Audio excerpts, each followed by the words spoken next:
Hello, என்ன வேணும்? நம்ம ஆள் இங்க வேலை செய்யறா. யாரது? அதான் ராஜராஜேஸ்வரி. ஓஹோ, தினம் ஒரு ரிக்ஷாவுல கொண்டாந்து இறக்குவிய அவளா? அவ இங்க வேலை செய்யலையா, முனீஸ்வரன் கோயில்ல போய் பாரு. முனீஸ்வரன் கோயில்ல இவளுக்கு என்ன வேலை? ஐயா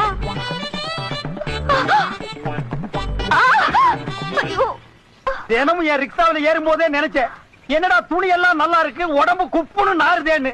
நீ பிச்சைக்காரியாடி, பேங்க்ல வேலை செய்யறேன்னு சொல்லி என்ன ஏமாத்திட்டியாடி. என்னையா பெரிய பேங்க், நான் தினமும் பிச்சை எடுத்து 2 வீட்டுக்கு சொந்தக்காரி. அப்புறம் எதுக்கு பேங்க் போற? டெய்லி கலெக்ஷன் கொடுப்பேன், பேங்க்ல கட்டுறேன்யா. என்ன நினைச்ச? 5-6 பேர் என்ன காதலிச்சிருக்கானுங்க. யாரு இவனுங்களா?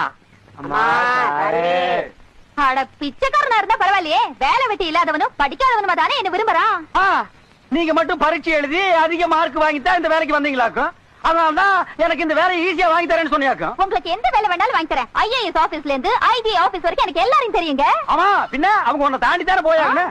இதுல இருக்கிற வருமானம் வேற எதுலங்க இருக்கு? பேசாம வண்டி வித்துட்டு நீங்களும் என் கூட பிச்சை எடுக்க வந்துருங்க. எது?